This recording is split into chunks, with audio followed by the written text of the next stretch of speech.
I'm also not entirely sure if it's updating right now. That's been a bit of an issue.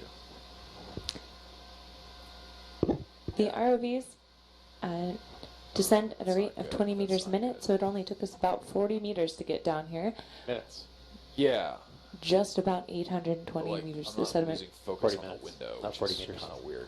What's that? 40 minutes. 40 minutes. It took us 40 minutes, not 40 meters. It took us 40 minutes to make it to 830 meters. That's probably good enough. Okay, let's just try a test patch. We got to get on with it. I'm going to step back 10 back to where I was. So that's kind of cool, by the way. You can do left and right bracket to make the image bigger and smaller. Left and right. How large of a patch are you planning, Ian? Yeah, you can get all the way up to that's like actual size. I don't think you can get to actual size on those. So in theory, the GUI can support it. In practice, like, don't do it. Like.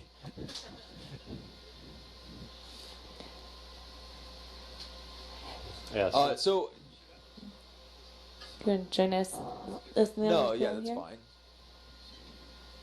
So, Ian, how large of a patch are you planning? I don't know yet, but if I don't know if you're routing AC1 out to the website at all. We are not at the moment. Well, you should get somebody on that. Say please. Yeah, I'd be happy with a little more illumination, but I think I'm 4 meters off the deck, Ian, so I could get closer if you want. No, we're good. Do you want me to reset the USBL before we start? In a second, yeah. Okay. Yeah, let's do that. I guess you don't have to ask yourself if you should be out of Auto XY. Yeah, I probably should come out. All right. Okay, so is there a piece of paper up here someplace? I do my note taking old school. Do you need one? Yeah. I do my get survey notes old school Here. with a pen. Let me get you a pen and paper. I have a pen. Oh, let me get you some paper. Scratching. I come with my own pen. Believe Here, it or I'll get not. you. Dr. Ian Vaughn comes with his own pen. Yeah, we're just gonna twin.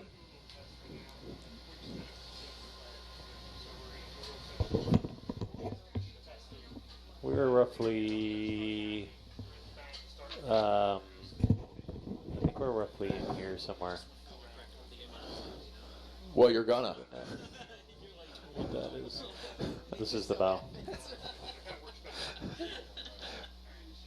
I think we're on near the edge of this hatch here is what this opening is. So obviously still some setup happening back here for our patch test. Do send in your questions. Let me run down a few that we've gotten right now so we can catch you up to speed with us on our dive. We are just about 4 hours. We have just done the watch change. We stand 4 hour watches, 8 hours off, rotating. So the team is set into 3 groups.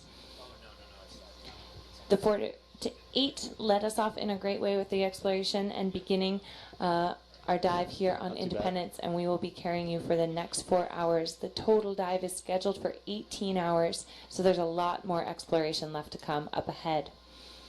The overall condition of this wreck was amazingly intact. We did see some changes from the post-blast assessments. That was the last time, as I mentioned, for over 65 years ago in 1951, before the ship sank beneath the waves. It was seen. Some of the changes where you're seeing do indicate decay. That could be both corrosive decay between the salt water and the differential metals here. It could be bacteriological decay. We did not see rusticles made famous by the decay of the Titanic. But that is an excellent question, whoever wrote that in. Clearly a very savvy shipwreck fan. Some of the holes in the deck were caused by blast damage. Indianapolis sustained heavy damage after Test Abel and Test Baker.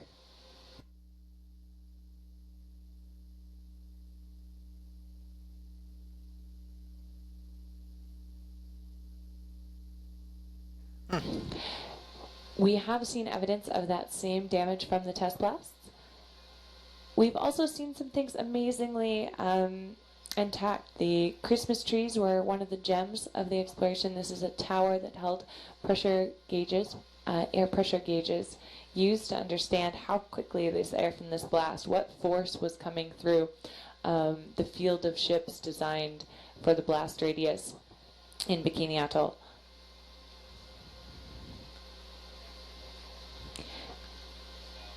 If you are watching on Channel 1, you've got the Herc view, Argus the Channel 2 view, and if you're watching on the quad in the lower left, we are going to route Dr. Ian Vaughn's image. A few more explanations. We've got some special guests here off headsets in the control van, and they're having some side conversations to set up these surveys right now. So it's a perfect time to get your questions in while we can answer them before we get back to the objectives.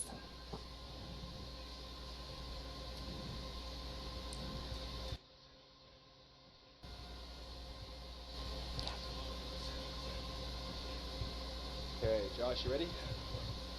Yes, I'm ready. Okay, so Josh, you ready? Yes, I'm ready. Okay, so you're at what, 4.5 meters? 4. Okay, so we're gonna start with a. Let's do pitch lines first. So we're gonna do a line at 4 meters, a line at 6 meters, and a line at 2 meters, just back and forth over the same spot. Yeah. You ready? Sorry, just 1 second. Bob's talking to me. Are those elevations, Ian? I got Ian talking to me right now, but yeah. Yeah. We're ready to go. Oh yeah, I've done that before too. Right. Sorry, and can you start over? Yeah. So we're gonna start. We're gonna start by running some pitch lines. Chris, why don't you take a seat and listen in on this and also navigate. I can navigate. I'm a good navigator. You are, Josh, Herc but you're a pilot, much better navigator. Herc pilot. And Well, I know, but all I got to do is push buttons. I like navigating. yeah, but Anyway. okay. So So right now, just to let you know where I'm at. So my joy gain is set at 1. My goal for auto altitude is 4. okay. What speed do you want to go? Can we do 8 centimeters a second? You want to do 8, so 0.08? Good heavens. That's pretty slow. Yeah. We normally do what? What do we normally do? 0.2 seems to ring a Yeah. bell. Why don't we do point one then? 0.1. It's not that much faster, but That's you know. that's snail pace. There we okay. go. There we go, Chris. That's what I wasn't quite happy about. And you want your step size to be? How far to get past that hole in the deck? Are we over the hole in the deck? 10 meters. 10 meters is fine. Can I do 7? Yeah, sure. We might not get quite there. We're We don't- like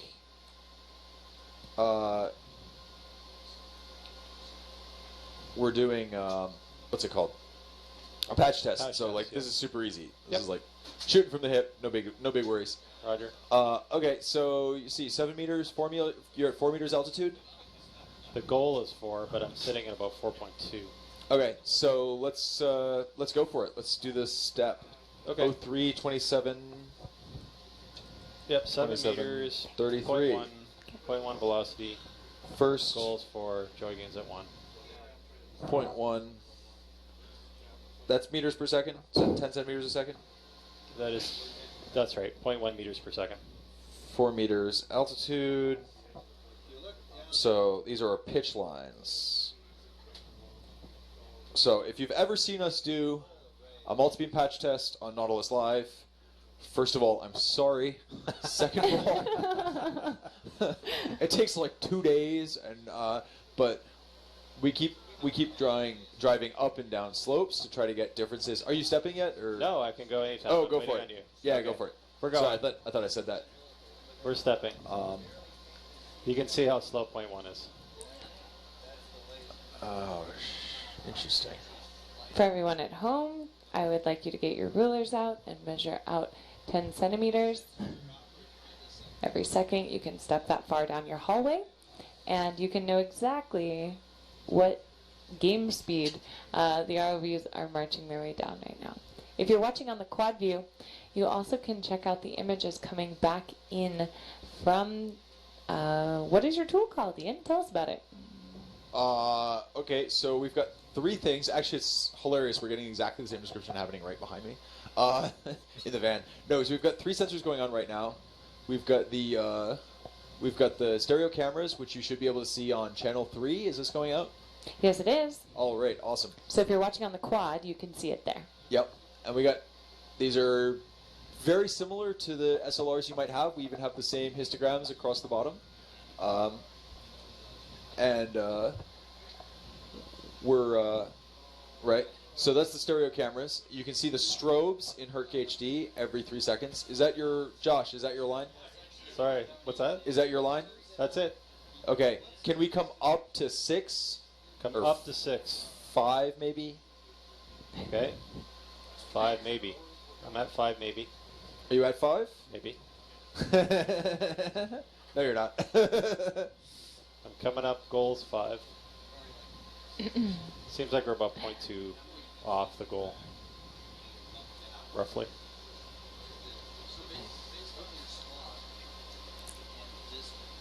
Now we are changing elevation. Those are the numbers you're hearing. And we're doing a test patch. So we are There is a bit of a going to crack. run Yeah. over the same piece of this Independence Okay. flight deck. So when you're ready, go ahead and step aft just as far. Okay, stepping out. And what is the purpose of going back and forth over this same line? This is a pitch line. So a pitch line, okay. yeah, so we're trying to figure out the Got pitch rocks there. of the sonar and the laser on the relative to the vehicle. Okay. So we think we put it on straight, but we don't really know. So we're double checking. The check that it is on straight test. I like it. What are we yeah. checking Well, we on do the straight? what? What are you checking on straight? The thing you just put on earlier today. The DVL? Oh no, the blue view. The blue view, yeah. No. Yeah. I trust I'm I thinking trust straight. Josh's bolting skills. Yep. I And know the DVL's on straight. well, so we actually do the exact same test with the ship's multibeam every year as well, except that we can't go up and down with the ship because it's kind of stuck on the surface. So we have to go up and down a slope, Got it. and it's a little bit harder and trickier, and that's why we invite specialists out from the University of New Hampshire, usually Kevin Jerem and Paul Johnson. So Fantastic. yeah, it's always good to have an expert in your back pocket. So the watch team that is on right now is updated with the addition of Sorry? Dr. Ian Vaughn, Dr. Drag.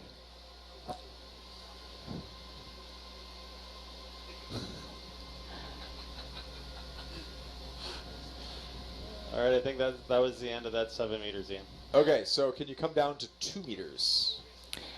The flash that you're Maybe seeing 2.5. is Okay. actually the flash from the camera system. These, It's okay. Yeah, I'll tell you later. So I don't know if you probably can't see it right now, but on the back of Herc there's a laser, and tell yeah, us more. we're up to 7,000 since we started. Yeah, 7,000 watts. 7,000 laser images. Since, Whoa, that's since too we close, took over too the close. watch? I'm at 2.5. Yeah, let's try 3 maybe. It'll pop up. Hold on. It takes a second, right? It always goes past and then corrects. So Yeah. now with the goal at 2.5, we're at 2.7. Well, 2.7. Okay, well hang on a second. Let me adjust something here. And I can adjust for that if you want it to be exactly a certain altitude. We can. do Can that. you just really quick come do a little dip to 2? Just real gentle like. Well, I can always play. So right now our speed on the. No, I'm just checking to see if the laser's in frame. So Okay. just a little dip test. Yeah. Okay. It'll go slightly past, and it'll come up. Yeah. 1.9. Okay. Cool. That looks good. So out of this testing, you'll be able to pick a consistent height, and then we will stick with that for a while. Yes? Not from this test actually. Okay. That we just make up as we go. Let's be honest. We're all friends here.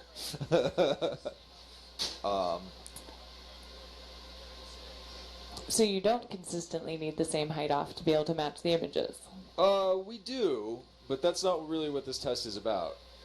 Could you explain it for us? I can try. Okay, you ready? You want to stay with this, or 2.2, the goal is 2. Yeah, let's stick with this, if you're all right with it. Yep. Let's go ahead and step forward. 7 forward.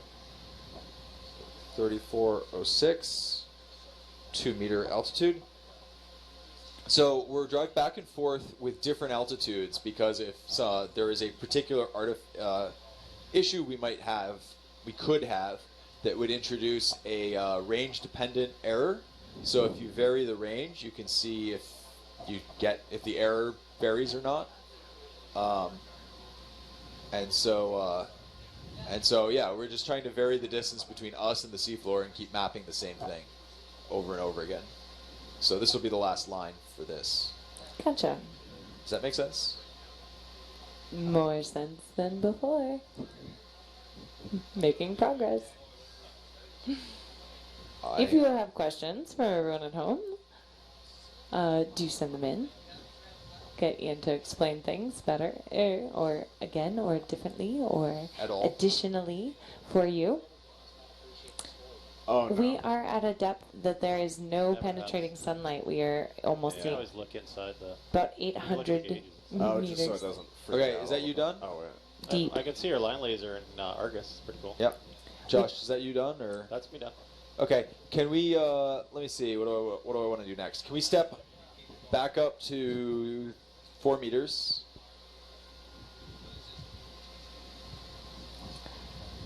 If you missed the beginning of this dive, the Weather Channel on Facebook Live actually broadcast our approach and the initial investigation, the first 90 minutes of the ROV dive.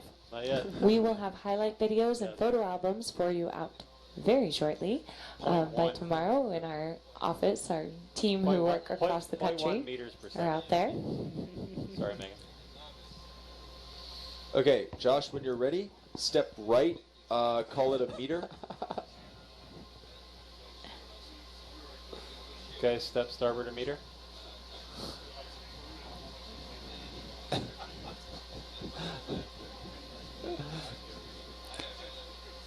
This laser imagery has produced some of the incredible photo mosaics that you've seen if you've been with us for multiple seasons. The Monterey A shipwreck, the ancient shipwrecks, You want to step another quarter Mediterranean. meter? the brine pool mosaics.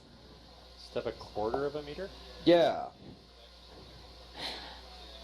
I'm kind of eyeballing. Just nudge it Okay, over. stepping a quarter of a meter.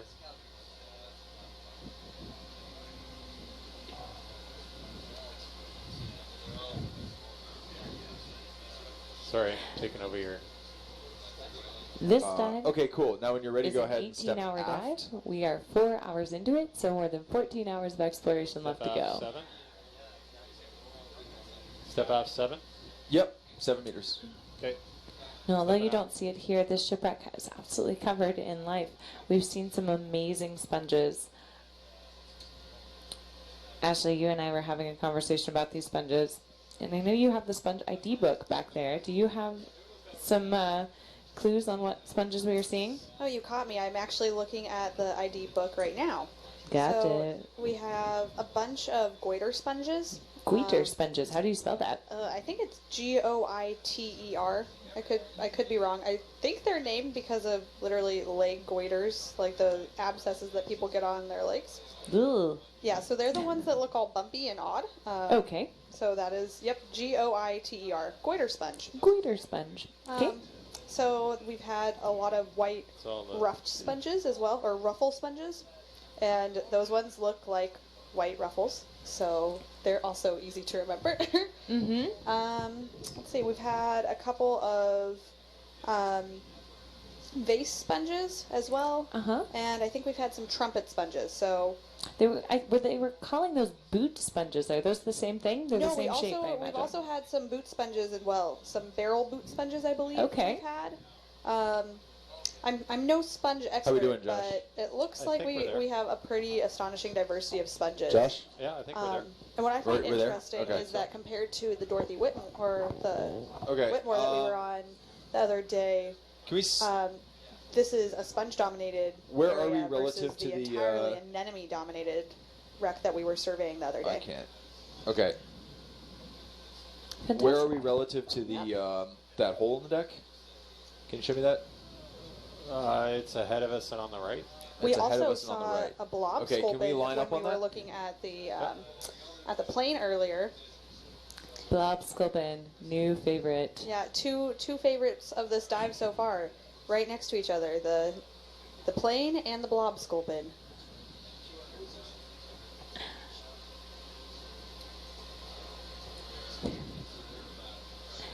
If you would like to see more highlights from this Okay, dive, so we have a when team you're ready, ashore right where are now, we? Let's see, we're at turning 5 around meters. a lot of videos and We're near highlights. the edge of the. You can check those near the out edge of the on ship. Nautilus Yeah, how are we Live doing on the, Facebook. Okay, that's See right it dip there. for a sec. And there's a link to the Weather Channel, Can I step- which can I step also forward? had the Yeah.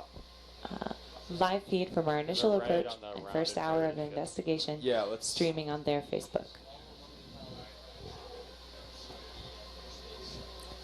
So many objectives in this dive. The initial one was just to visit Independence, to see it, visually survey it All for the right. first You time. ready? Take a look at her hull damage. Yes. Okay, go ahead and step Going forward.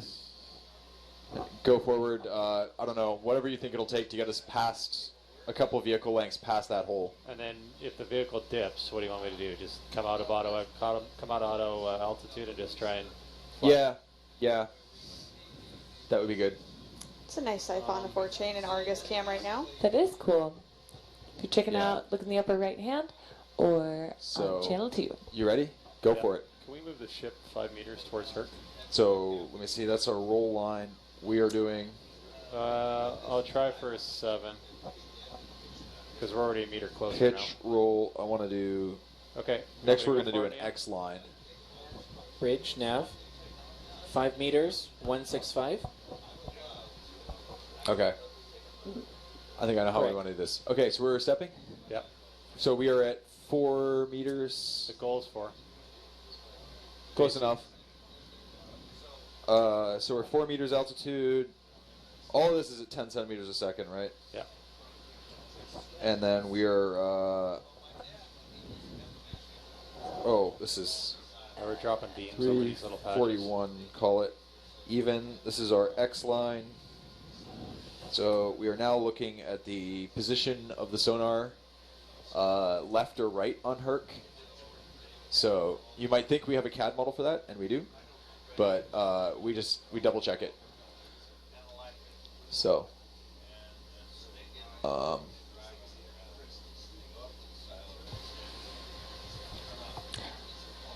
yeah. So yeah, this is all super important stuff. This is a big part of what makes those. Are we still stepping? Yeah, it's still 7. Yeah. Sorry, Pretty this much is like there. half. Let's keep going. But I don't know that we got the hole in your shot yet. No, I don't think we did. Keep going. Okay, I'll go another 3. We were dropping beams occasionally Were we? in the in the holes in the deck. I think Were we just dropping yellow or red? yellow. We're dropping 1 beam. Okay, one beam I can deal with. Red, not so good.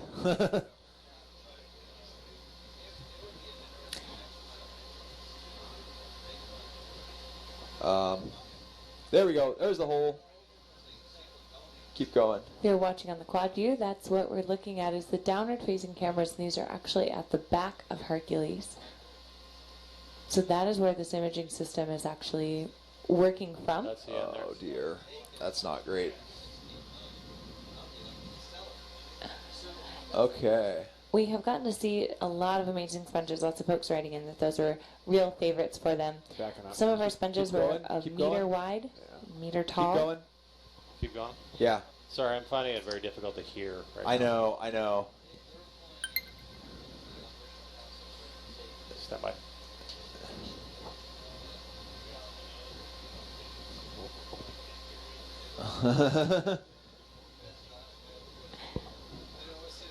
Going to redirect some of these Sorry. control van conversations here. There's a lot of great stuff going on in here, There is a lot of it. and unfortunately, not all of it can go out over the internet. Oh, there's a net. Oh, great. Let's not get too close to that. Okay. So I think that's that basically done. So we'd like to spin around to 180 degrees. You wanna spin around? Okay. Left or right, up to you. And then we're going to go back over that. And so what happens now is if the vehicle is offset to one side of the vehicle, further or less than we think it is, the hole we mapped is going to show up in a different place in the map. And so we just move it around sort of mathematically and correct for that. How's that for a nickel explanation? So let's see our That's good. What do we call this test? Okay. Oh, this is still part of the same patch test. But again, it's kind of cool to do this with Herc because when we do it with a ship, it literally takes days. It's huge. These lines would take 4 hours each. But, with Herc, they're like, yeah, it's a minute. We're good to go. You can also move closer if it's... That's actually a really good synopsis also for our multi-beam mapping system. Well, and this is really the same thing as the multi-beam that's on the ship. It's just a lot smaller and it's much higher frequency, so it works. It's actually in the same frequency range as a medical ultrasound you might use to take a look at your kidney stones or your new baby. So I feel like the tethers. I guess those are right on the side even right slightly similar situations, but medically No, speaking. sir. But, I think it's just the currents. are we making our way around still, We're making our Josh? way or- around. It's yeah. just that we're kind of near the end of the tether, so we're just making sure that. Oh yeah. Okay. Yeah. You can step why don't another you do 5 that? towards her. Yeah. Question coming in about whether, with the comparison between the Dorothy Wintermote and the Independence, they're vastly different ships. We are in 10 times deeper water here on the Independence. This is a much more intact wreck. We are seeing the ship primarily together in a single piece. The ship is heavily damaged, and that was from the original atomic blasts.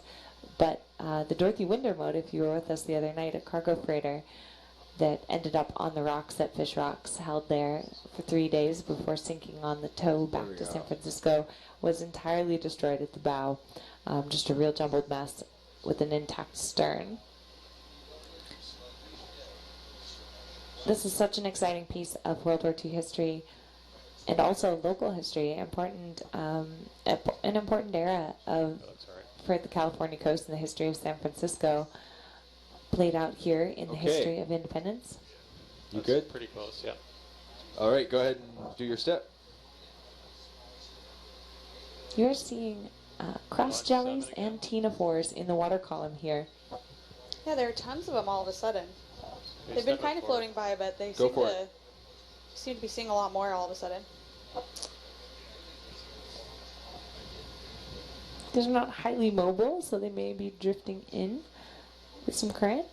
They are two different groups of organisms, but the same basic body plan. Jelly type body, cilia to beat, and some muscular movement to get that, traditional jellyfish pulsing movement. And then they use stinging cells, nematocysts, to capture their food. We are looking at the flight deck of the USS Independence for the questions coming in. This would have been a wood-covered flight deck originally. Much of that wood burned in a fire ignited after test able, and also some of it has been deteriorated in a change from the 1951 scuttling photos of the post-atomic damage to the current state that we see here on the seafloor. Just making those initial assessments, really, though. We've only been on the wreck 4 hours since the first time anyone has laid eyes on it. So, Keep going another meter or two.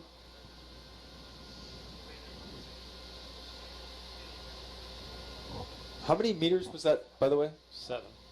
Really? Added 2. Interesting. Okay. So, Ian, what are the differences between the two images that we're seeing up on your screen? 1 second. So, no, not 1 second of time, but we'll get back to that. So when you're ready, Josh, why don't we spin around again and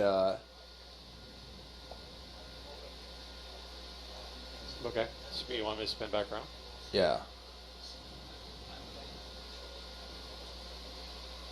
As you're spinning this around, if you'd like to see ROV Hercules, check out the upper left hand or the upper right hand image or the channel 2 image. So this camera is not just a camera, but it is a car-sized remotely operated vehicle, a robot capable of diving to 4,000 meters, 13,000 feet, 2.5 miles, no matter what units you like there.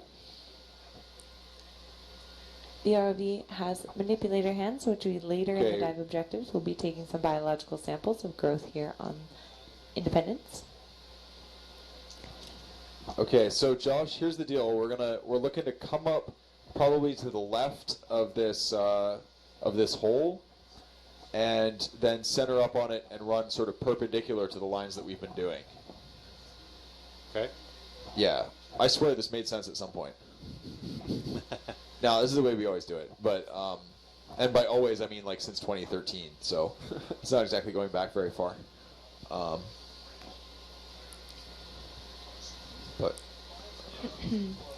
yeah, so that's the spot we want to go.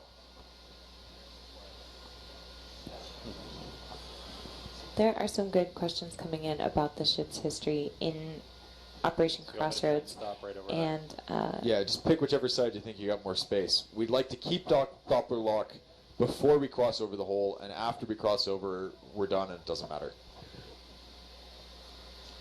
where I have more space. I'm not quite sure I understand that. Which side of the hole do you think has more space on the flight deck before you dip over the side? Is the hole centered on the aircraft carrier, or is it to port or starboard? Right now, I think it's on the. There's a little more of a gap on the starboard side of her. Okay, then let's go there. So you want me to step over a little more to starboard? Yep. the ship was irradiated in the Test Able and Test Baker atomic blasts at Bikini Atoll. I think that's a little It was set brought up. back to San Francisco to be used as a training school to study the decontamination of shipwrecks of that era. Now, there have been archaeological assessments of the ships actually sunk in. They're sunk by the blasts at Bikini and remained nine, yeah. inside Okay. the water so there. Stepping. 9, because we did 7 and then another 2. Okay. If you want me to stop, I can stop anytime. Yeah. Why don't we step one to the right while we're at it? The ships that were actually sunk in Bikini Atoll after this much time. And then let's stop here and turn 90 degrees to port. Stop here. Yep.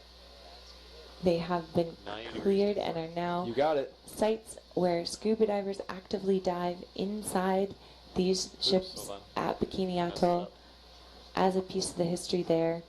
Sorry. This I test, stepped which was port instead of actively cleaned many times over, cleaned to the point where to Happy with the continue spot? using it as a training school, the Navy had to start re-adding radioactive elements, washing down spaces with new radioactive elements to continue its function as a training school. So this ship has had a lot of cleaning and also a lot of time here on the seafloor. We do not anticipate that it will have any, that the equipment is in, that we have any concerns with the equipment being diving here. We are working with a team of experts to develop the protocol in order to test that. That includes collecting some biological specimens to look at the potential uptake of this. But again, we do not have reason to believe that this ship remains hot. Okay. Are you ready or? Yep, I think we're there. Okay. I think we're there too. So let's go ahead and step forward. I don't know, 6-7 meters. Well, to the edge, I guess. Yeah, right to the edge. We'll go with 7, but I might have to stop. Sorry, what was it? We'll go with 7, but I might have to stop before Yeah. we leap off the edge there. Well, and remember, you can leap off the edge. It's back here we're worried about. Yeah. So the navigation sonar, for those playing the home game, is also located next to our cameras. So we can see, what it's using to track the bottom. So if we go off the edge of the carrier, it can't necessarily track the bottom as well, and we lose track of where we are. Kind of, a little bit.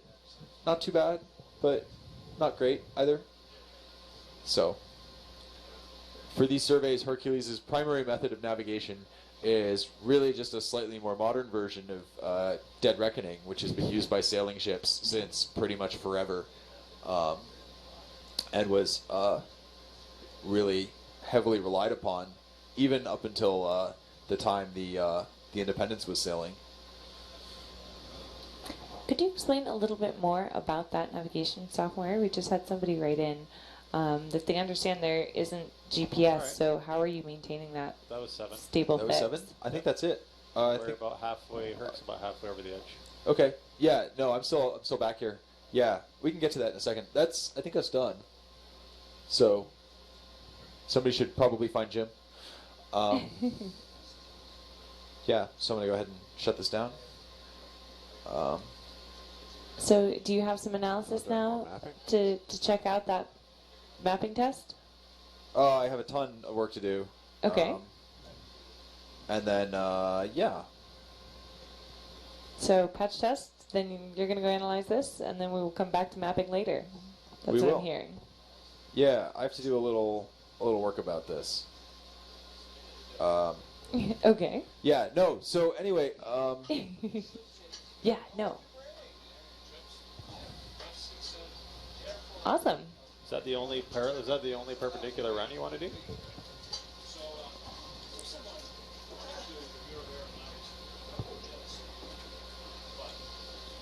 Oh.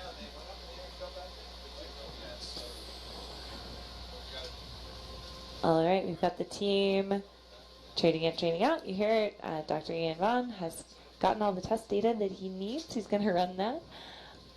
Tune in Awesome. later for our exciting explanation of how Dead Reckoning works with ROVs. Tune in. But wait, there's more. It's the most interesting hook I can come up with at this point. Sorry. I really like it. I like it. We're looking forward to having you back and hearing that explanation a little bit later. I'm looking forward to coming back after a little bit more sleep, I'll be honest. Fabulous. We'll be here. To catch some folks up that may have missed part of it, here on Independence, we do believe we saw a a Hellcat airplane inside the hangars. We're going to get our archaeology Ian, team back in are you here done? to know some Yeah, more. I'm done. It's all yours. Thank you very much, Josh. That looked very, very pretty. Yeah, okay. Now I just have to copy data. Hopefully we can do it faster. Oh yeah, the main test is going to be a lot faster. Okay. During our active time, there would have been 36 or 37 airplanes on this aircraft carrier, but after all of the time as a test school, all of her time and when she was scuttled, we only thought there may be one from a sonar image, and then we have found visual confirmation that there is an aircraft inside one of the airplane elevators here. Super exciting for our team a little bit earlier. Well, actually, after doing a little research and going back to the original Tell me records more, Jim. from Operation Crossroads, Independence for the Able test had 4 F6, F5N Hellcat aircraft. 2 were blown overboard from the flight deck. Oh my. 2, however, were said to have been stowed in the hangar at frame 65, both one port, one to starboard. Beware number 77569 and Beware number 77349.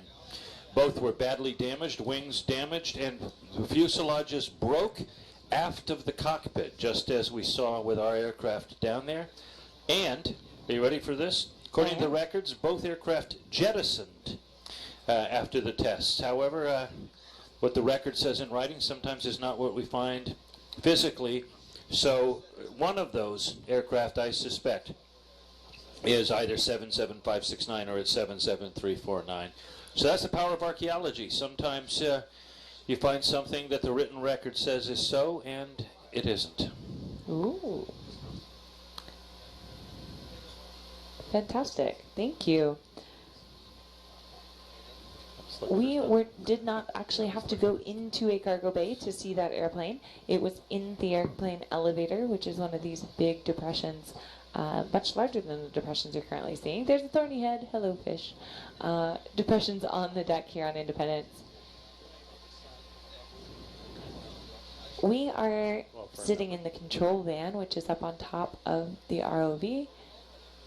the control van is the place where we drive these remotely operated vehicles, Hercules and Argus. That allows all of us to be here and bring our expertise, our archaeologists, video engineers, educators, communicators, navigators, and engineers.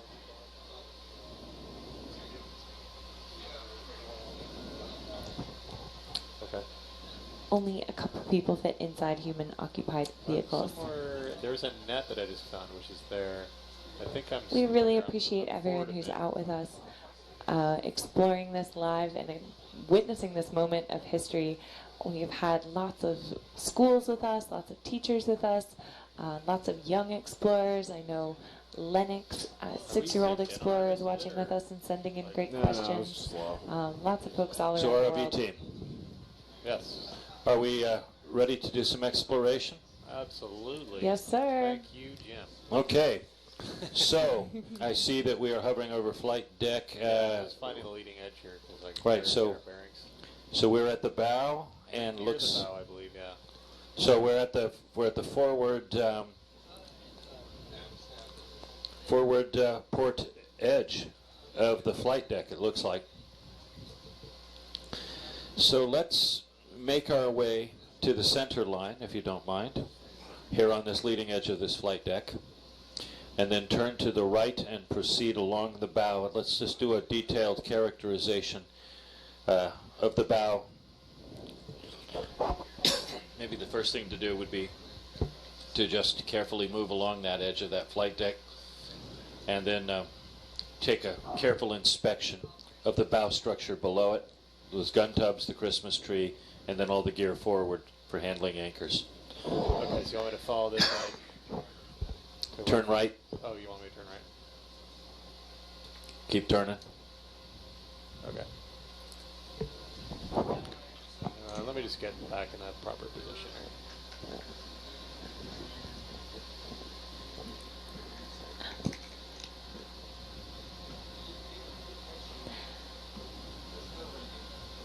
here. USS Independence is over 600 feet long.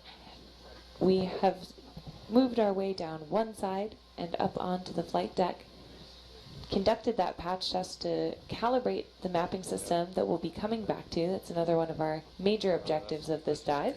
But for now, we're going to do some more exploration and have a chance to tell some more stories and answer some more questions. So we're really happy to have you all with us. Keep sending yours in, and we will get them sent out to, and I will get them distributed out among our team. Get some answers for you.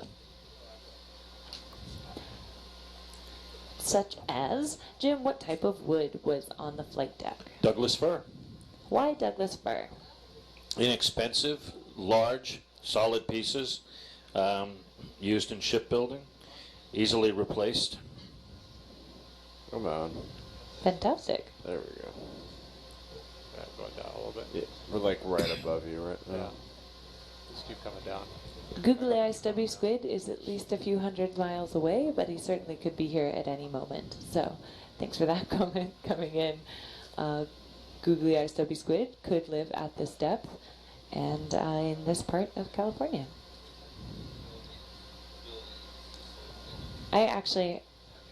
Could we get a confirmation of what type of airplane you think that was? I know there was some discussion for a while.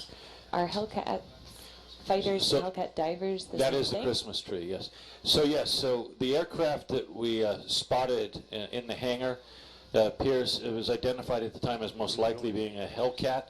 It is indeed a Hellcat F6F5N, I believe, based on Navy records, the Bureau of Aeronautics for Operation Crossroads.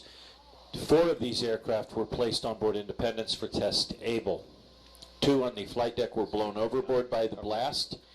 2 others were placed in the hangar deck, port and starboard at frame 65, roughly about where we were. Both were badly damaged. Wings were crushed and mangled, it said, in the cockpit area. Just after that, the planes were broken and the fuselage was snapped. According to the records, and we have the actual Bureau of Aeronautics serial numbers for the planes, each was supposedly jettisoned, but as we now see from the actual archaeological record, we don't think so. One of those was still left on board, and a nice surprise. So we are now dropping down to the bow of USS Independence. Where we are currently is on the starboard bow.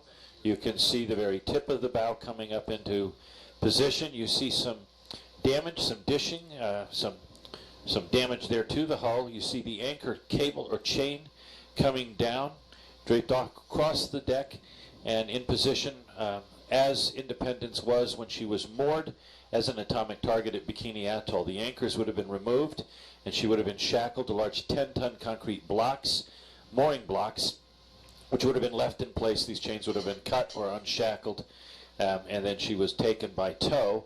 The cable would have been used probably for that, out to Kwajalein and then back to San Francisco, and likely would have been used for her final tow when she was scuttled. So,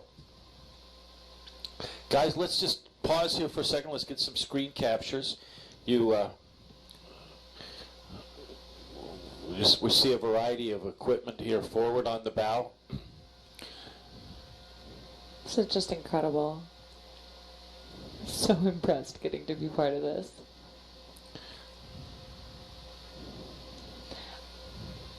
Actually, Jim, between the time I left the control van and I came back, I actually had a pretty cool little piece of my own family's history come up. I didn't realize that my grandfather had been a flight instructor for the Hellcat fighters. I didn't know that that was his plane and the main plane he flew for all of his instrument training, and he also was a night flight training instructor for these aircraft. So, human stories. Really cool human stories. Absolutely. Love it. So right now, I think John Lambert has pointed out, for those of you who have a copy of Warship Pictorial number 40, USS Independence, by Steve Weiper, on page 19, a wonderful shot of Independence's bow, showing as it looked originally. There would have been two 20-millimeter gun tubs up there, later removed, but the 40-millimeter gun tub where the Christmas tree is now emplaced, and above it a gun director tub. We are now right at the tip of the bow. You can see here, you see the bullnose, you can see the cable passing through. Yeah, just the pole that you see there with the markings on it is a range pole installed by the Navy just prior to scuttling in 1951 to assess changes in her displacement as she sank as a result of her final test, which was a new type of torpedo warhead meant to send her down quickly. So what's your thoughts here, Jim? I think let's hold here for a second, and then if we can just move off to get a bow-on shot and just hold, get some nice footage of that, that would be awesome. The Argus shots are just spectacular. Yeah, I'm loving it. So we've got some time here. Let's just get some very nice captures. Let's document this as best we can. These are going to be invaluable archaeological catalog photos.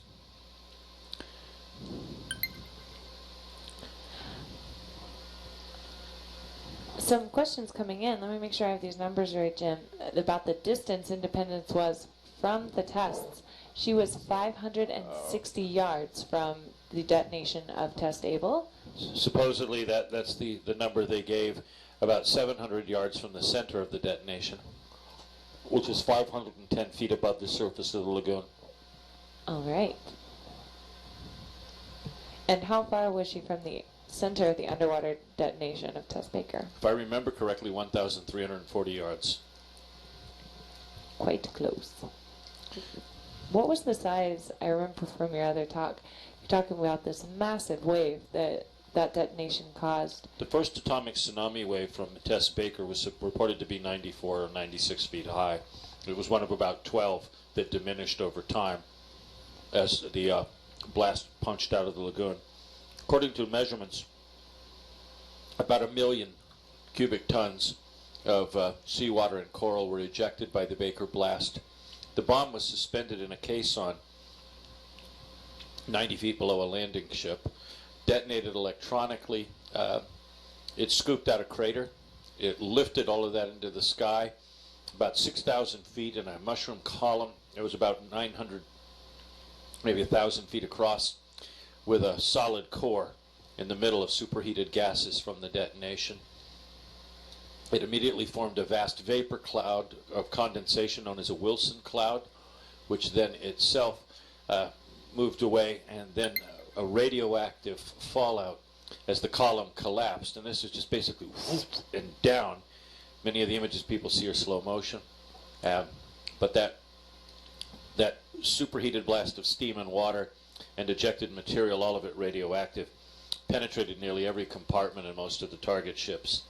And that led to initially very high readings on a variety of ships, including Independence.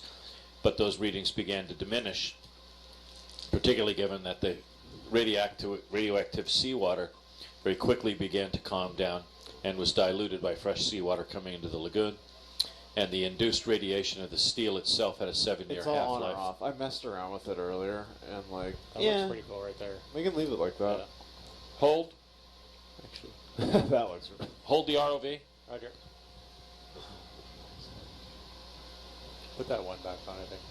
Argus Cam looks awesome right now. So that's amazing. fantastic. If you're not watching on the quad, you might want to, or click over to channel 2. That eye in the sky perspective is unreal. This just looks like it should be a magazine cover. I could just see like EV Nautilus or like Independence printed above where Hercules is sitting right now in Argus Could it Cam. be next year's supplement cover? It could be. Getting lots of screen grabs. Thank you. So Yeah, we can do the other one. absolutely incredible when you consider the size of this. And so this is not where the vehicle is stable in the water, so what we're seeing is likely the vessel is listed over to starboard, guys. Is that the way it looks to you? That's right. Yeah.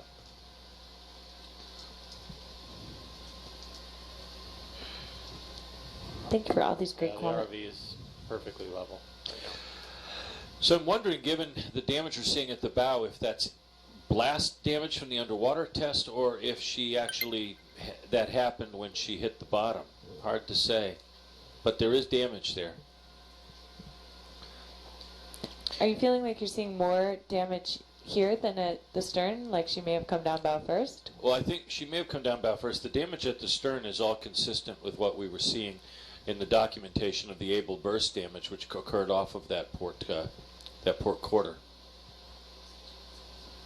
I'm looking forward to going back, getting back there and squaring up on that. So Okay. there's some amazing historic images from while the ship was still in Bikini Atoll. Would you get a We have capture some of of those that? historic images up on a photo album for you, but certainly we will be integrating a lot of these seafloor images, these live exploration images. So is with it? that. Sorry, is it possible to move along the port side, gentlemen, avoiding that pole and that line? Yeah, we just the current's going this way, so it's going to want to take our tether over. Oh, roger that. So we want to make sure to get ours in the right spot. No, absolutely. One thing we're looking for is, on the other side we couldn't see a trace of it, but at the Yeah, bow, I think- just aft of the tub Sure, that the I Christmas moved tree out is in, some of those, the ship's name and number were painted. Okay. Let's go see Those that. mounts were for a whaleboat. A whaleboat that was put there as a test piece of test equipment because it's on the flight deck. Wow. Now that is one bent up range pole. Yes, yes indeed. USS Independence had her keel laid to be the USS Amsterdam, but was later became the first of the Independence class carriers, the smaller, lighter carrier. To answer that question that came in, And those cruisers that Amsterdam represented were not needed as much as one needed an aircraft carrier. Aircraft carriers were quickly replacing the all-gun weapons that most naval theorists figured the war would require. Aircraft carriers, as demonstrated at the battles of Toronto and certainly at Pearl Harbor, were going to be key to winning the war, as were the submarine. what you're seeing growing here are I think the tether's gonna be sponges. good. These some questions coming in where they're seeing corals Caps that around. They're going to be kind we've of facing seen you. massive sponges, and as we start to Just work our way watching back it towards the because stern, you're going to they see definitely could more catch of them that. again. We've seen gorder sponges, boot sponges, vase sponges, barrel sponges. These are glass sponges. They don't have a traditional skeleton, but they lay down a body structure made of spicules. Which There's also a file-tailed cat shark moving through Argus Cam right now. Ooh, cat shark. Oh, Shark in the Argus Cam. Yeah, capture that too, please. Got And it. capture this at this angle, please. Oh yeah, I'm getting tons of Okay, screen yeah, grabs. This is that's awesome. gonna- Perfect, Oh, thank yeah. you. It's well above it. So this is the top of one of those range poles. That little metal flag there is to show in, the photography done for the sinking event. Just where it was. They knew exactly how big these things were, and those measurements, those spaces painted on them were measured. I'm going to come towards you a little bit now. We require that. So Okay, I'm as we spinning see, around. as they spin here, we're coming up alongside Yeah. the hull, Get that out. Yeah. and No, we were close to one, but I won't. you can see the hawse. So. A lot of line draped over there. Which is interesting because this is the high side as she's listening to port. Right. So Right it's going to to be starboard. right over here where it should have said USS Independence 22. Everyone asking about those Christmas trees, you can see the base of it. It looks like a tower there. It is a metal construction tower where they were holding pressure gauges to measure the impact of the blasts. And that would have been for a peak overpressure gauge. Peak overpressure gauge. Okay. So here again, you see the deformation at the bow. That looks to me, I mean, I'm no naval architect, but that looks to me we've seen a certain amount of deformation from the underwater blast, which generated pressures of up to 6,000 psi. So that could be from it. We don't have a really good sense, given the level of siltation. This vessel is buried in the bottom sediments to some degree. I mean, she's practically up. She's buried well above the waterline. So in this area, as you're passing, as we continue to pan to the right, the hull would have been painted with the ship's number and name. There may be no trace of that anymore, but on some deep sea wrecks we occasionally do see surviving paint. What you're looking at is the base of a 40 millimeter gun tub, 40 millimeter anti-aircraft weapon would have been placed here. We have a surviving veteran who served on USS Independence who lives in the San Francisco Bay Area, Philip Wire. This was his gun station, and he was interviewed by some of our colleagues and shared his memories. Here you see the ladder in which these guys would have climbed up into the gun tub. At the base of it there below the tower, you see the mount, the pintle for the 40 millimeter, and now the welded steel of the Christmas tree or the blast gauge tower. These Christmas trees were placed on all of the target vessels, usually in elevated positions or at bow and stern. I've seen them on wrecks out at Bikini. And at the top of this tower, we're just coming into view, would be the actual gauge itself. And those holes that you see bored in there, capture that. That is the means by which they measure the burst. That would be lined behind with foil. Depending on the various pressures, that foil is going to rupture in different places. So it's simple but effective means of gauging the types of pressures generated in the air shock waves of an atomic bomb. This one has been partly disassembled to take the readings and, to get the burst plates out, leaving only the basic structure of it. An ingenious reminder of the dawn of the atomic age as scientists grappled to understand and to measure forces that many thought were unmeasurable and incomprehensible until the beginning of nuclear weapons and, as I said, the atomic age. Powerful and evocative artifact of the start of the Cold War. We have done a full-length survey down the starboard side of Independence. We were then doing some camera calibration. I know some folks stepped out there and are back and are excited to see we're back to exploration. So our data team, our mapping Can we team are back down off? crunching that data. And we are going to get to explore Hold. down the port side. Perfect. So directly above that 40 millimeter gun tub. The other tub you see would be for a Mark 51 anti-aircraft gun director. That's what they would use to aim these things. That's beautiful, guys. You see another range pole that's collapsed in? Yeah, see that, Roger? Are those 1 foot markings on the range poles? Looks to be about that. Excellent. And the fish you're seeing, for our biology friends out there, those are sponges. The fish are thorny heads. So we're just going to keep walking south. And the jellyfish. That's perfect. And we're seeing both jellyfish and ctenophores drifting. Can you descend? Roger. On that same heading? Same heading, yeah, just about where we were. Let's just drop down to that next level. Yeah. You see the rungs of the ladder that would lead up? That's Argus. Oh, sorry, our starboard box. Yeah. I see it.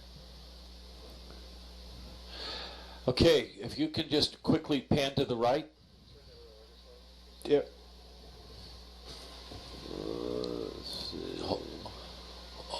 Hold here, and then when you pan. Okay, just.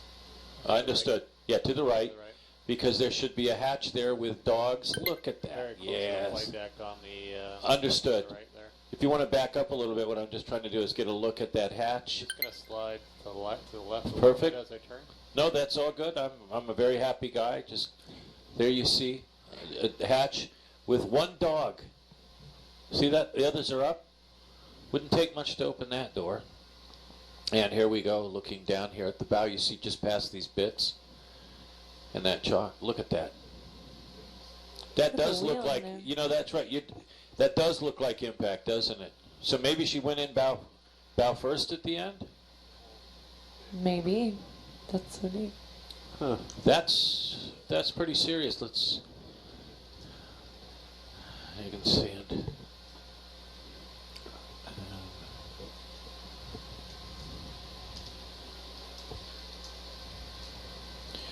Roger that, John. I think given all the damage and the growth on it, we're not going to see any other writing, though we'll take another look over by here.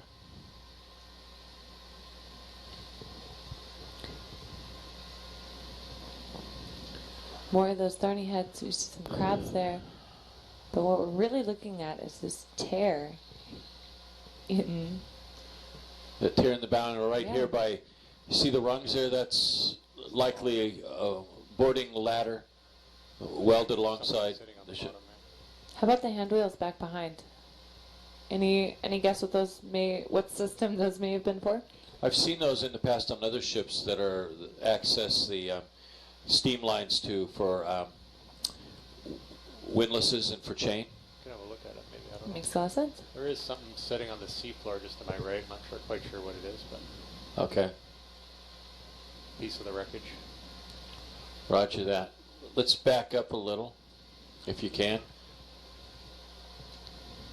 Yeah, see the boarding ladder there? Mm-hmm. Yep. Just Oh, yeah. underneath. I do, yeah. And there's just to the right on the bottom, there's something that's come off. Huh. Yeah, I see that. That's so neat. Yeah. This is I'm just gonna pan up for a second. Just wanna Roger see what's that. hanging down. Something coming off the flight deck there. hanging roger down. that. Can I have a look at this? See if we can identify it. You Argus view, you probably have that pole to your left. Yes, that's right. See the crack in the hull? See Yeah, that? it's just incredible. It just looks like it's folded, torn open.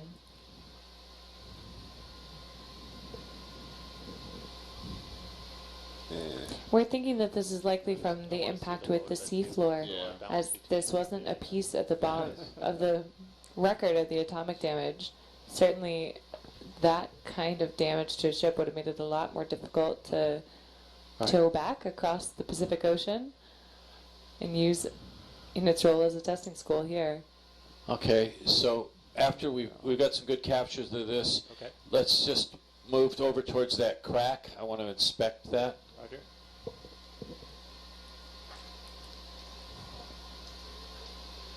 Following the explosion during the scuttle, How long did it take to sink? I remember you saying it's fairly quick, dude. As I recall, it's a matter of minutes. I think around 20. Quite quick. 600 feet to go down. So joining me again is aviation specialist, archaeologist, historian Russ Matthews. Hi, Look- guys. Hey, good to be back. So Welcome back. look at that. Look at that. This is impact damage. Wouldn't you agree, Chris? Yeah, it's pushed up and sheared. So she had to come in at the end bow first. The rungs on that boarding ladder even distorted. Yeah. It's because I'm shy. Don't be shy, Chris. Yeah, Join come us on, Chris. SBL. Yeah, come on, Chris. Ladies and gentlemen, Dr. Chris Roman, leading the mapping efforts. We'll get the And slow clap. no stranger to shipwreck investigations. Yeah, look at that. That's impact, and she hit at an angle, and it forced the bow up. Wow, Incredible.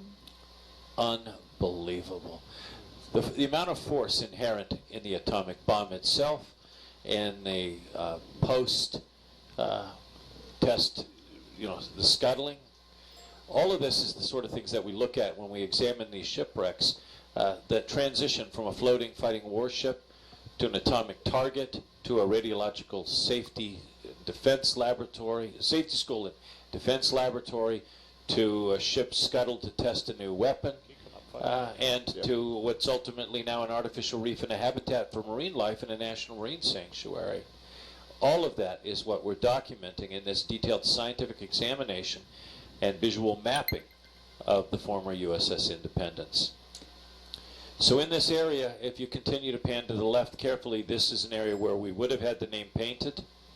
Any trace of paint we might see, it would have said here, USS Independence, CVL or 22.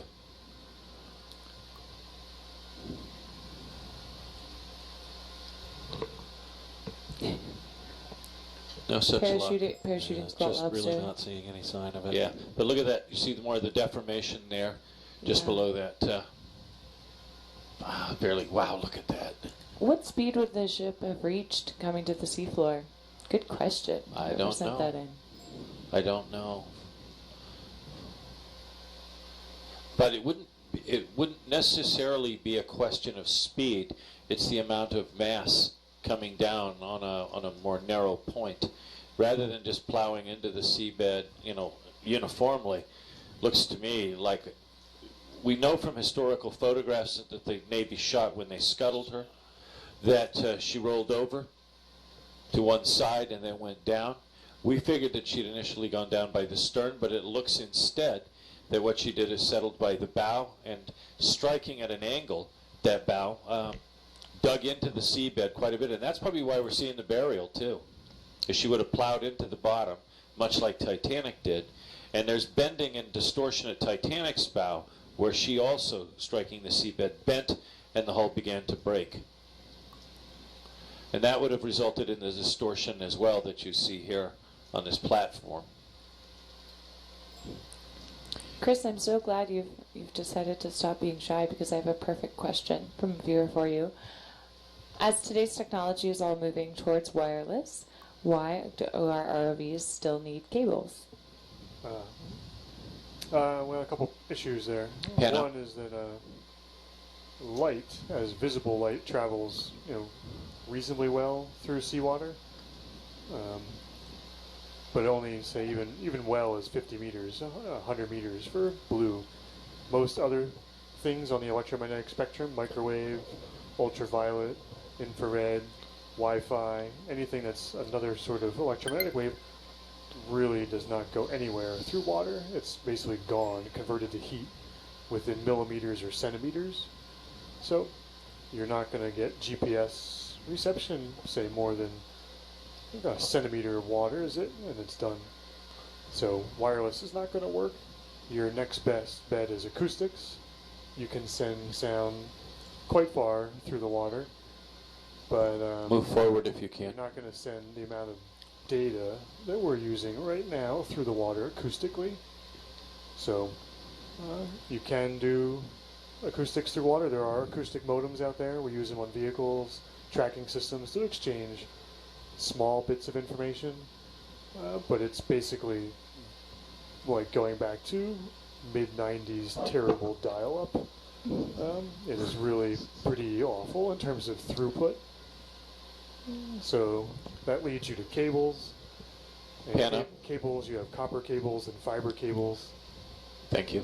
Fiber optics, and you can pump a whole lot more through a fiber than you can through a copper cable. As you likely know at home, basically Fios versus copper coax modem. Pan left, please.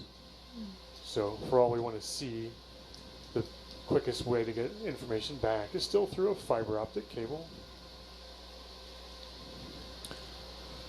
Do we want to shift over? Thank you, Chris. The ship, like, I don't want to shift quite yet. not We're yet. going to be we're under the flight deck a little bit. I think. Yeah, we still have stuff on top of you. Okay. So I'm just kind of poking my the lights underneath the flight deck right now. Yeah, much appreciated. Yeah, I see it. Yeah. So I don't want to move the tether yet. Yeah. It's in a good spot. Independence was scuttled after the war and after a whole other chapter of her life as being a test school and a part of the research laboratory studying the impact of atomic testing on Navy ships. So her crew did not go down with her. We do not anticipate finding any human remains. We It's will not a find piece of no. this story. We will find no human remains. The only living creatures placed aboard Independence for the atomic test were test animals. They wanted to determine, based on the placement of goats, pigs, and rats on the number of the target ships, what the different radiological effects would be. And they did learn a great deal, particularly placing them well inside engineering spaces, turrets, things of that sort. It wasn't just like putting animals up on top of the deck and seeing what happened, though that certainly was the case on some target ships. This imagery is just unbelievable. I'm really glad this visibility is much better than we had the other day. Yes. You see that reel that's perched up atop this house, just back behind or to the right of the gun tub on the top? Yes. I'm not saying go in there, but if you could certainly try to zoom in on it, that'd be See if awesome. I can at least shed some light on it here. Yeah, that's right under the flight That's deck. right under the flight deck. Yeah. Yeah, so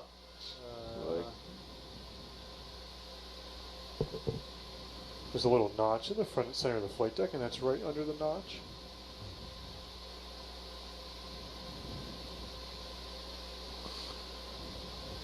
I wonder what that cable is all next to it.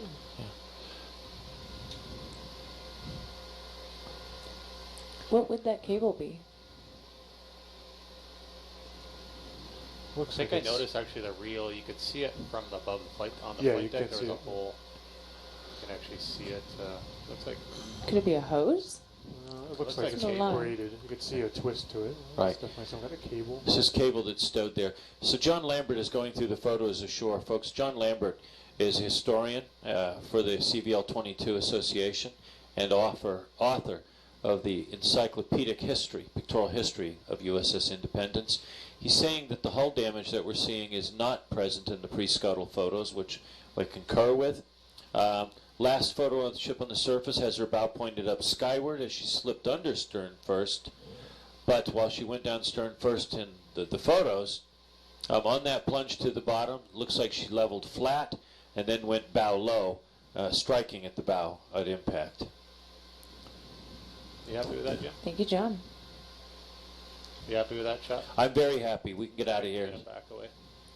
Thank you, guys.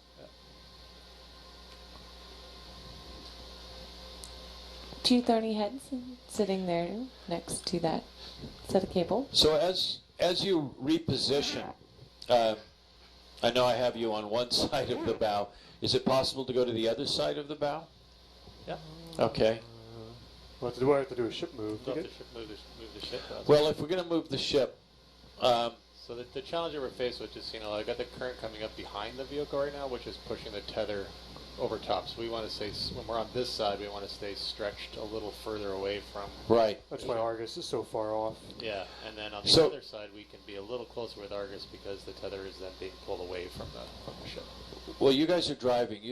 I mean, there's we go either side. So. Okay, I have a couple of thoughts here. I mean, one is it would be very good to follow the flight deck line and look directly below it along both sides of the hull, for sure, both port and starboard.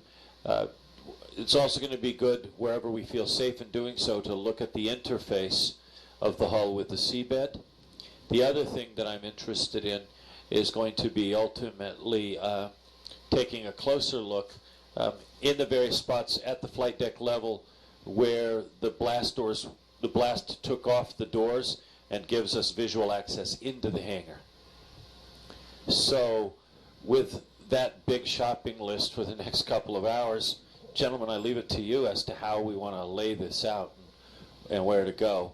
There'll be some things looking at, we might want to say come in closer, but you're like at a great altitude right now and sort of at a perfect back-off point for us to start lining up where we want to go, sort of systematically following each profile of the ship, both inboard and outboard. It's going to be safer on the other side if you want to do it. Then let's do it on the other side. Wait, let's commit to that. Yeah, now, that way the and then- tether is always being pulled away from the ship. That's good. If that's safe, then let's just do it. And a little easier flying too, because I don't have to keep backing up. No, absolutely. No, that's good. I mean, we've got a few hours to do this. Don't want to make it any more difficult than we have So to. we'll just do a leap over. Yeah, I could just go up to the Yeah, flight deck here. if you keep the flight deck in reference, I can just I can pop right over. Sure, let's do that. So, Troy, Argus, I think just on your current heading almost. You wanna? That was you, right, Bob? Thank you.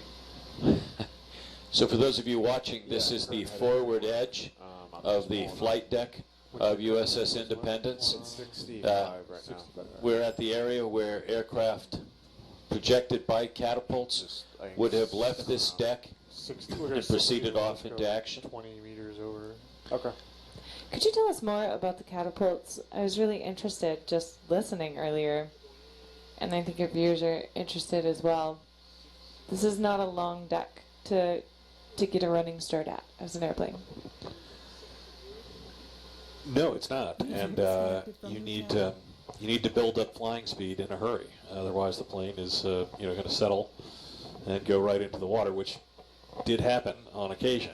But I mean, the catapult actually helps accelerate the airplane. There were two things. They would turn the carrier into the wind, so you have wind coming down the flight deck already. So you have that advantage. Then, of course, they would run it up to speed. So you've got another maybe 20 knots of speed as well, and then you get an added boost with the catapult shot. And it was something that it was a technology that they were developing over the course of the war. As the ship, as built, had only a single catapult, but they added the second one, and it sped obviously the launching process, allowed them to get a strike in the air that much faster, and was safer for the pilots as well, who were generally going to be overloaded with fuel and bombs or torpedoes for their missions. Yep.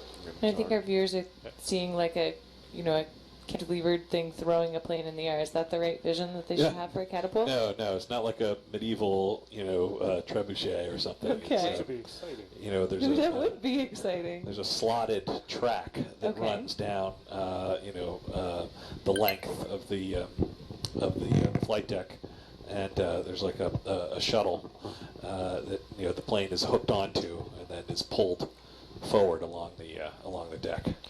So Fabulous. Just Adventures in Science Communication. I could see someone drawing a Were these steam airplane catapult. steam catapults? Steam catapults, yes. They were steam. It was the first generation steam catapult. So just to quickly jump in, thanks to John Lambert, he's pointed out that reel we were looking at is for fire hose. Yay. Bear in mind, fire is a deadly thing on a ship, and in particular in combat.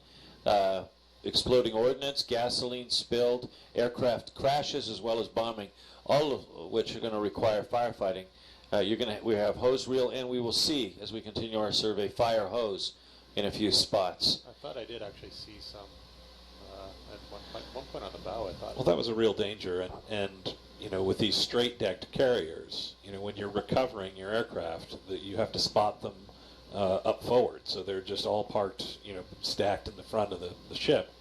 And, when you have the planes coming in, landing, and some of them, may be damaged or the pilot is wounded, and, if they miss the arrestor wire and get past the barrier, the plane could crash into the other planes, forward and start a fire, which would be an extreme danger. I wonder if the cable and what we're seeing here is related to somehow holding, lashing or whatever for the range poles, or do you think they just welded them in place without any wire? It's hard to tell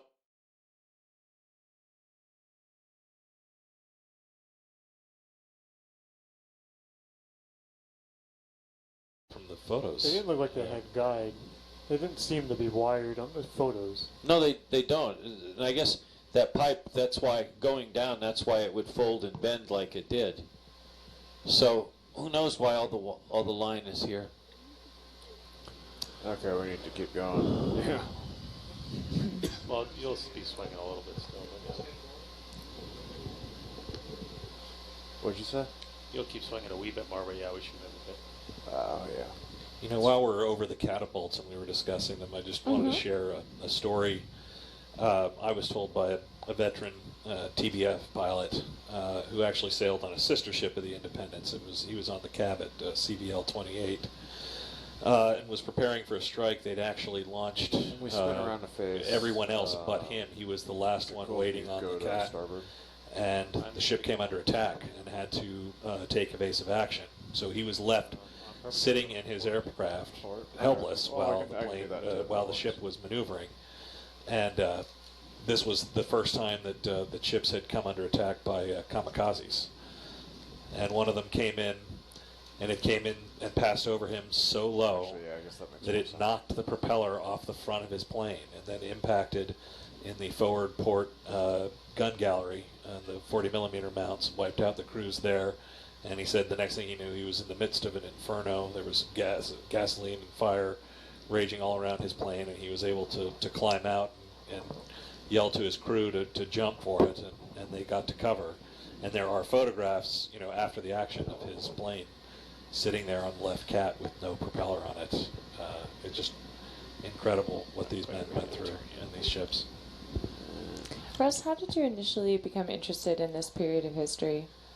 Oh, well, I always loved history. I would, when any old things, cars or whatever, that if it would turn my head, and then it became, then it was ships, and then it was aircraft, and then I've been messing with it was and I aircraft can't. launched from ships. It just sort of evolved and evolved, and just found those stories of Battle of Midway and Pearl Harbor and all of them, just so You just gotta so find compelling balance for me. between It was lighting up the area. an amazing look time, a terrible time, but one when ordinary people stood up to tyranny, and I believe really literally saved the world, and we owe them a great debt, and this vessel that we're looking at right now is a tangible reminder of that time. It is a remarkable achievement in and of itself. The speed at which it was conceived of and built and put into action and forged into a effective fighting unit is miraculous, and it's something we need to be reminded of, and being able to look at this and see this tangible reminder of those times is really very powerful. And Russ is absolutely right when you think about it in terms of not only the men who fought on these ships and who flew off of these ships and who kept them going during the war, but the people who built them, the shipyard workers, and in particular, we look back and we think of the men and women who stayed on the home front, who, through the industrial might of the United States and through the skill and the work on their own hands, built the planes, built the tanks, manufactured the bombs and the bullets, and the Rosie, the riveters, who, left their Probably homes another 10, I think. and showed, just what they were made of themselves as they manufactured these ships. Powerful, powerful stories, and indeed it was a production of this type of, industrial output that you see here that helped win the war. Here we see a tub that has fallen off, and there is a 20 millimeter anti-aircraft gun, an Ehrlichen gun. Part of its gun shield is off. She's come down hard, and that could have come off with sinking, been propelled forward. Probably so, looking at it, given where it's at. That's not as if it directly fell down. It looks like it was thrown forward. Right. That's that flag. And small caliber weapons like this, they were actually referred to by the crews as revenge weapons because the range was so short on them, you weren't likely to hit an attacking enemy before he had a chance to drop his ordnance on the ship. So you might get your revenge as he passed by. That's why the majority of the gun tubs and the armament we see on this ship are the 40 millimeters. I guess I just never realized that they were in a tub. I guess I'd assume these were bolted to the deck and that a frame was built up around them, but this whole piece broke loose and slid out all at once. Well, that's because coming off the sides of the flight deck, you have those catwalks along either side, the sponsons, if you will, in which the various gun tubs are located, as well as the gun directors. A couple of points I want to make thanks to John Lambert. One is that the hose reel that we saw there may be hose not just for fire, but it may have been a hose used to wash off the anchor chain, wash the salt off of it before it dropped into the chain locker. Excellent point. And then CVLs, light carriers like this, were originally built with one catapult. Independence was the first to get a second catapult in mid-1944. This tub coming off, John also points, he agrees with us, that's from a hard bottom impact. We're in the area where we would have been seeing just after this here. And hull designation. But again, just too much growth on it and rust, and it's gone. For the viewers at home who are interested in We can go left. Russ and his story, you can check out, just click the team up at the top. We have a few specialists and guests who are not sitting regular watches, who are here for the whole thing. So their profiles are featured there, and you can learn more about Russ. I think you certainly struck a chord with a lot of our viewers, Russ, in that they've become fascinated with whichever their favorite is, just general ocean exploration or a particular piece of history. Lots of folks writing in that they really relate to your story there. Thanks for sharing. I'm glad to hear that. Thank you to all of them listening as well. Is that the watch that flight deck's going to come up on you? Yeah. That's why I'm waiting here for a second. That Argus view is awesome. Once again, check out channel 2, or if you're watching on the quad, you've already got it there in the upper right-hand image. Want to step 5 more? In fact, speaking of the people watching at home, the experience here has been really remarkable for me, seeing how this really works in real time. Yeah. Dr. Ballard's vision, that he spoke of back when Titanic was first discovered, about the idea of telepresence and of being able to bring exploration, from the middle of the ocean to, people, on shore and in vastly separated areas. We've had friends and colleagues and people writing into us throughout this process and contributing to the investigation and to what we're learning about this ship and about this wreck. And it's really been amazing to watch it unfold. Absolutely. We are sharing this with folks from all around the world.